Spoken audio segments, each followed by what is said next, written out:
주민등록상 1인 가구의 숫자가 이제 40%를 벌써 돌파했다고 합니다. 1인 가구 훨씬 익숙했고 1인 가구 때 더 좋았어요 혹시? 지금 뭐 인생 자체가 제가 원하는 인생 육아라든지 이런 거 다 이제 제가 아주 간절히 원했던 네, 안녕하세요. 알아두면 쓸데있는 1인 가구를 위한 법 이야기, 그래서 줄여서 알쓸 일법입니다. 알쓸 일법의 진행을 맡은 출판평론가 김성신입니다. 1인 가구를 위한 법 이야기를 한번 나눠볼까 하는데요. 정재민 심의관님께서 좀 오늘 주인공들 소개 좀 해주시겠습니까? 네, 저는 이제 그 법무부 법무심의관으로 일하고 있는 정재민이라고 합니다. 법무부 법무심의관실에 저희 이제 직원들이 다 이제 총출동을 했습니다. 우리 법무부 법무심의관실에서 가장 유능하고 또 가장 잘생긴 남자. 저희 이제 정지우 작가님은 그렇죠. 인스타그램에는 절망이 없다 이런 뭐 분노사회 이런 걸로 아주 유명한 베스트셀러. 이민진 변호사 같은 경우에는 제가 뒤에서 들어보니까 지금 법무부 막내라면서요. 예. 근데 뭐 별로 눈치 안 보는, 그래서 국장 배우 막내다. MZ 세대. 지금 우리 중에도 1인 가구가 있으실까요? 사실 제가 1인 가구. 1인 가구, 진짜 1인 가구. 현재 진짜 1인 가구. 네, 현재 1인 가구고요.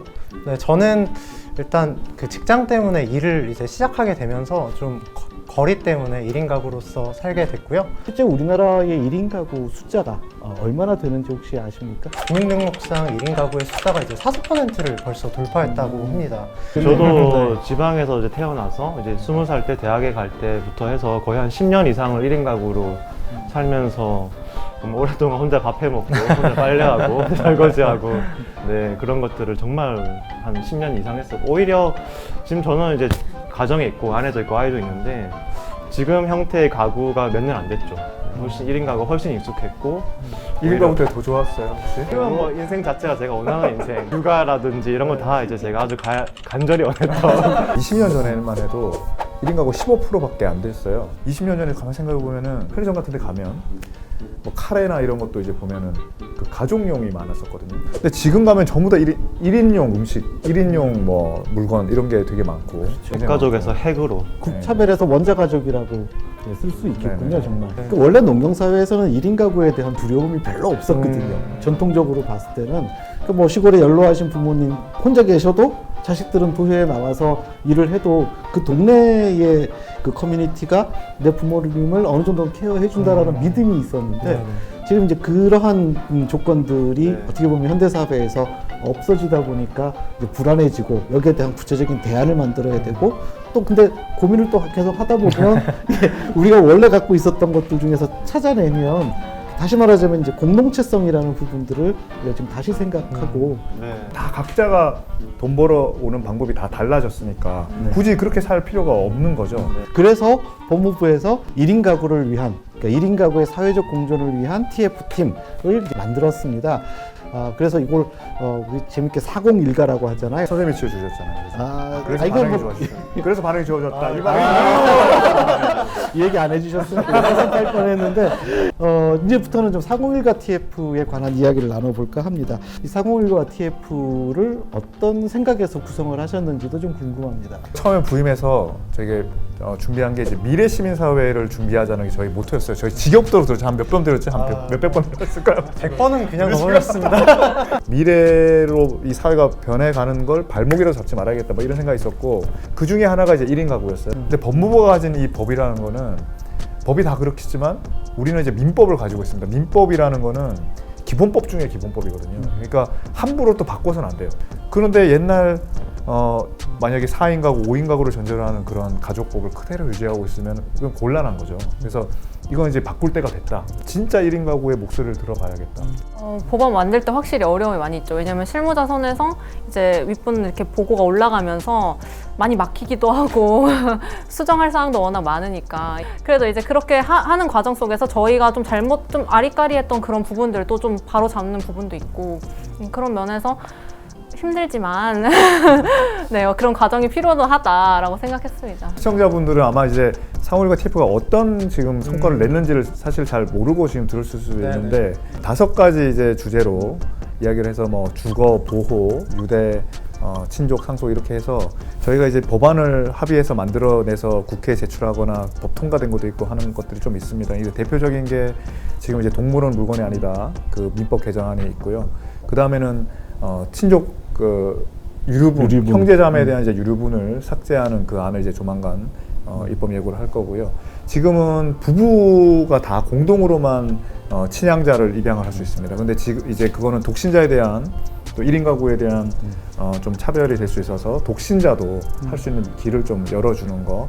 그 다음에 구하라법이라고 일명 구하라법이라고 해가지고 부모가 아이를 너무 학대하거나 부양 의무자가 이제 뭐 중대한 부양 의무 위반을 저질렀을 때는 그런 아이의 상속권을 박탈하는 중요한 법안들이 지금 국회에 제출했거나 제출할 예정에 있고 또 스토킹 방지법이라고 네. 예, 저희가 지금 이미 시행되고 있어요. 법무부에서 사회적 공존을 위한 1인 가구 TF 이 운영하면서 가장 먼저 만들어진 법안이 바로 동물은 물건이 아니다. 추진되는 과정들 속에서 뭐 언론이 어마어마한 반응을 보여주더라고요. 저도 깜짝 놀랐어요. 저희도 깜짝 예. 정도는 몰랐어요. 정말 1인 가구 문제와 동물권에 관한 이런 법률은 긴밀한 것이었구나라는 걸 저도 이제 하면서 새삼 느끼게 됐는데요.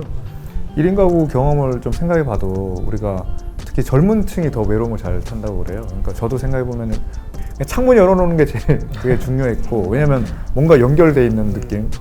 예, 그리고 밖에 지나가는 사람이 보이고 웅성웅성하는 게 좀 들리는 게 저는 좀 마음이 좀 편했어요. 1인 가구가 많아질수록 유대라는 키워드가 그 무엇보다 중요하다. 그 유대를 좀 보완해 줄 수 있는 게 뭘까 해서 그런 차원에서 우리가 이제 관련해서 제시를 하게 된 겁니다. 어떤 학대 행위나 이런 것들도 너무 많이 늘어나고 있어서 굉장히 그런 것들은 접할 때마다 너무 안타깝죠. 동물보호법이 원래 있습니다. 근데 동물보호법은 사실 동물에게 불필요한 고통을 가하지 않는 데 핵심이 있는 거거든요.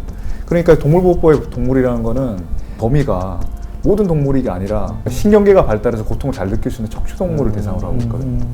근데 민법은 유대가 가능한 동물. 그러니까 완전 좀 개념이 다른 거죠. 동물이 물건이 아니다. 이 근본적인 동물을 보는 시각 자체를 이제 우리가 다르게 가져가는 거죠. 그 동물에 대한 이런 학대나 이런 뭐 사회적 경각심뿐만이 아니라 이게 동물도 그렇게 중요한 생명인데, 그렇죠. 그러니까 오히려 더 인간 존중적인 그런 그 사회적인 또 인식도 높아지는 그런 계기가 될 수 있을 동물도 물건이 아닌데 사람이 물건이 그러니까요. 이런 거죠. 가족과 상속에 대해서 이야기를 나눠볼까 하는데요. 저나 이 동재민 심의관님, 지금 생각하고 있는 가족들하고서는 조금 다른 가족의 형태들을 우리가 주로 많이 보고 자랐던 것 같은데 어떠십니까? 그래서 저 때만 해도 어릴 때 갑자기 이제 핵가족 시대다 막 그래서 부모와 자식 이렇게만 있다는 거예요. 이 법적으로는 어떻게 됩니까? 법적으로 가족이라는 것의 뭐 규정이라 그럴까요? 결국은 이게 그 특징이 혈연이랑 혼인 중심으로 지금 현재는 가족 개념이 정의가 되어 있다는 것입니다. 자식한테는 내 재산 남겨주고 싶지 않아. 알아서 살라고 하고 나의 외로움을 책임져 줬던 내 반려동물에게 재산을 상속해주고 싶다. 뭐 이런 이야기들 나오고 여기에 맞춰서 상속제도 이것이 좀 변화가 돼야 한다라는 그런 의견들이 우리 TF팀에서도 많이 나왔고, 지금은 현행법상 유류분이라는 제도가 있습니다. 그렇기 때문에 본인이 원하는 사람에게 이렇게 유산을 다 주고 싶다고 하더라도 그걸 100% 다 줄 수는 없도록 하는 제도거든요. 근데 1977년에 다 부모가 돌아가시면 장자한테, 그러니까 장남한테 다 주는 거죠. 네. 근데 사회가 점점 달라지면서 딸한테도 대등하게 줘야 된다. 차남, 삼남은 이러면서 이제 그러면 최소한의 몫을 인정해 놓자. 처자식에는 2분의 1, 형제자매는 3분의 1씩 그걸 다 인정을 해줬던 거죠. 근데 이제 처자식까지 지금 없애자고 하기는 좀 이르다 하면, 적어도 형제자매는 좀 시대가 많이 바뀌지 않았나. 그거는 이제 좀 삭제해도 되지 않겠나 이런 생각에서 저희가 그런 입법으로 추진하고 있습니다. 알쓸 일법, 알아두면 쓸데있는 1인 가구를 위한 법 이야기 지금까지 나눠봤는데요. 마지막으로 이민진 변호사께서 좀 저희가 되게 그동안 이렇게 노력했던 것들이 이렇게 생각이 나기도 하고 또 새삼 뿌듯하기도 하고 합니다. 많은 관심 부탁드린다는 말씀 드리고 싶습니다. 국민들에게 의미 있는 또 방향으로 이렇게 나아간다는 점이 되게 좀 뜻깊고 의미 있는 것 같습니다. 우리 누구나 또 1인 가구였던 시절이 있었다면 또 앞으로도 1인 가구일 수 있는 그런 시절도 있는 거고, 그 법의 내용들을 보시면 아시겠지만 결코 1인 가구만을 위한 건 다 아니에요. 법안이라는 우리 사회 가장 공식적이고 가장 무거운 약속으로 만들어서 국회에 딱 제출을 했잖아요. 너무너무 행복하고 제가 이런 일을 할 수 있었다는 것이 너무 감사하고 그렇습니다. 네. 전체 가구의 이제 40%가 된 1인 가구, 아주 큰 변화가 우리 사회에 이렇게 일어나고 있습니다. 이분들에게 많이 힘을 실어주시고 응원해주시고 성원을 해주셨으면 고맙겠습니다.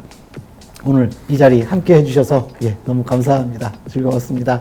아, 즐거웠습니다. 감사합니다.